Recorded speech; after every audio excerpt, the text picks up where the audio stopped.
Both Barcelona and Real Madrid losing then this weekend in La Liga. Real Madrid remain top of the table, level on points now with Atleti and Real Sociedad. Barcelona, meanwhile, down in ninth. Luis Garcia, I thought it was telling that Gerard Piqué said after the game they could have played for 3 hours and still not scored. Yes, and I totally agree with it. I was watching, we were commentating the game, and definitely it looked like it doesn't matter what we're trying to do. There was no way that they could make, because not even clear chances. I mean, you could see the Barcelona try, had the ball, but Atletico de Madrid was comfortable, just waiting for the moment. The plan of Simeone was working in the perfect way. It looked like Barcelona, not that it's losing their philosophy or the way of Barcelona playing, because it's trying to play with the ball, but at a certain point they look out of position. They sometimes, I didn't like when Koeman started talking about players, pointing players, because when you make names or mention names, you start pointing players, talking about Nico at certain moments. Yeah, of course, you can make mistakes. Barcelona is doing it at the back because sometimes they don't know what to do. If they go to press higher, they will stay waiting, and Atletico Madrid was waiting for the chance. They are used to play this way. We wait at the back, we regain the ball in certain position. We got quick players up front, like Lemara, Suarez in between the lines, Joao Felix, that know exactly how to play with the tempo. And at the end, we are going to hack and create chances, and that's the way it happens during the game. So it's a pity. It's very sad and frustrating to see this Barcelona, but it's a moment of transition, and we have to try to understand if we want to see a better Barcelona. Of course, it's not the way that supporters are seeing in this way. Luis, what I thought was interesting, Memphis Depay speaking to Sid after the game saying, look, it's impossible to ignore all the noise going on around the manager. How does that affect a player's dedication to a coach when you know pretty much he's on his way out?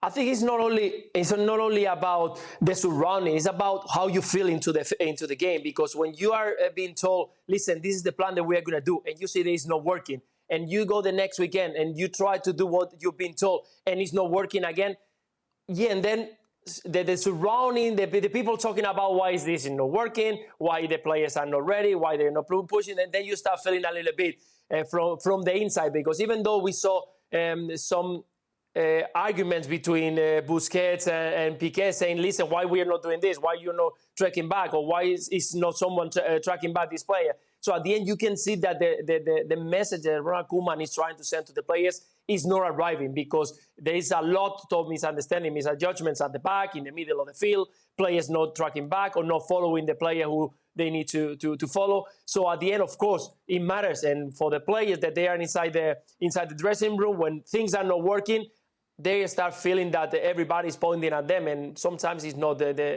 what is really happened. Everybody has something to be blamed. Players know when it's not working. Of course they do, because players generally are not stupid in a football parlance. But anything surrounding the manager being used to talk about performance is just an excuse. Right. Wim Jansen, the players at Celtic when I was there knew that Wim Jansen, the much respected coach, was leaving at the end of the season, probably 2 or 3 months before, because there was a rift between him and the board. And we knew. And so the players put it to one side and went on and won the league in the last day of the season. Yeah, but you're winning. Isn't that different? If you're winning, you've got that momentum going, then that's fine. But if you've got a manager in charge that you know the board don't want, that hasn't got much control, hasn't got a winning record. He's got control of who he picks and the team's tactics. So, and he's got control of the training and all the rest of it. And so any noise around whether the board like him or not is superficial to the performances on the field. Players will use anything they can hit you with as an excuse. Right. And whilst it's not, look, what they have here is a guy who shouldn't be managing Barcelona. But it's as simple as that. And yes, it's a transitional period, as Lewis said. Yes, there's some of the big stars have gone. Yes, there's financial problems. But you're telling me some of the performances we've seen from Barcelona with these players against some of the teams like Granada, like Cadiz, like the game against Bayern Munich, who are better, like the game against Benfica. Are you telling me those performances, even with these players, are acceptable? Right. I'm sorry, they're not. They're not. And with a proper coach in there, like, say, for example, and there's not many around, a Roberto Martinez from Belgium, could go in there and organise that team tactically and play a style of football that Barcelona would be kind of accustomed to. And I think get results.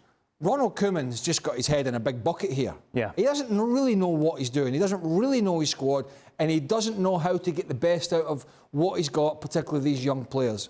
And so, as I said before, it's down to money, but he's a dead man walking. Jules, what has Ronald Koeman done to hurt you?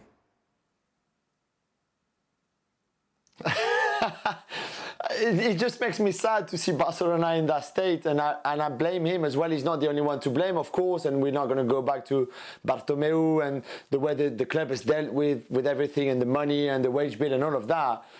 But I agree with Craig. He's just not good enough to be sat on that bench. And even when he sat in the stands, which was the case against Atletico because he was suspended, even while he was sending his assistant on the bench, they could not even understand it. I mean, you watch the camera that is on them the whole game, and they go like what? They have no idea. I mean, the guy is clueless. Ronald Koeman is clueless.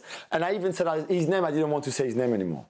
Wow, Jules. So he's not appearing on the Gab and Jules podcast. I know, it's anytime soon. It's Jules' birthday today as well. Is it? He's so het up about it all. My goodness, Jules. Congratulations. Is it 41, Jules? I remember we were 40 last year. Am I 41? It is. And you're spending the evening with us. I don't look it. None of us are getting any younger. Right, thanks, Craig. Well, thank you very much for watching ESPN on YouTube. For more sports highlights and analysis, be sure to download the ESPN app. And for live streaming, premium content, and let's not forget as well, ESPN FC 7 days a week. Subscribe to ESPN Plus.